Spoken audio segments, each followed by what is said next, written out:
Hi folks, Instructional Coordinator Adrian at Coronado Historic Site in Bernalillo, New Mexico.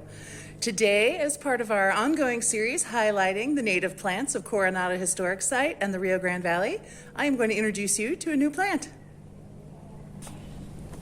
This is the Soaptree Yucca. Its original range only stretched from West Texas to central Arizona and down into northern Mexico, but it has been naturalized in states like Utah and Nevada.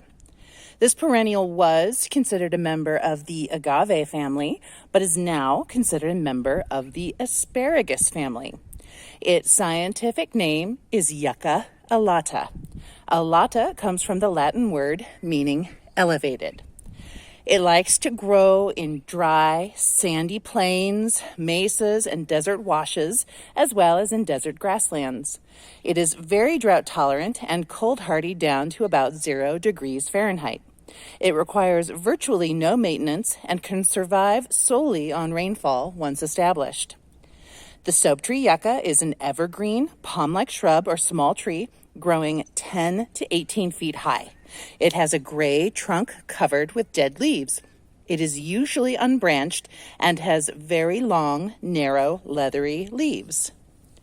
These leaves have fine white threads along the edges and end in a sharp spine.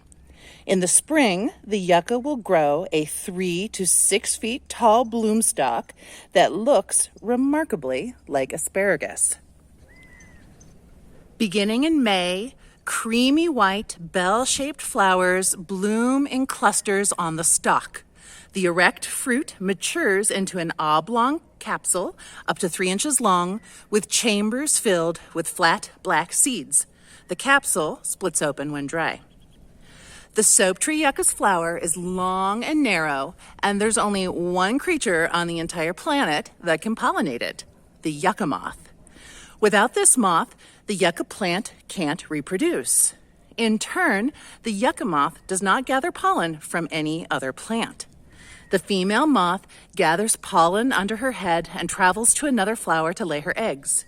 After laying, she combs the pollen into the plant's stigma deep inside the flower, which ensures that a pod with seeds will develop. That seed pod hardens and serves as a protective house with a food source inside for the moth larvae. The Soaptree Yucca has also been traditionally very useful for people. Native Americans used the fiber of the Soaptree Yucca's leaves to make sandals, belts, cloth, baskets, cords, and mats, among other items. They also ate the flowers and seeds. Inside the trunk and roots of the plant is a soapy substance high in saponins.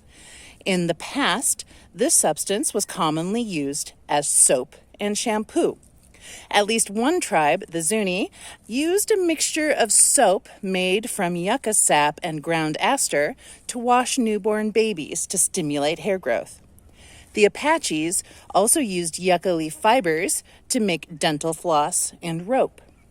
In times of drought, ranchers have used the plant as an emergency food supply for their cattle. So there you have it, folks. Soaptree Yucca, native plant at Coronado Historic Site and the Rio Grande Valley. Thanks so much for watching.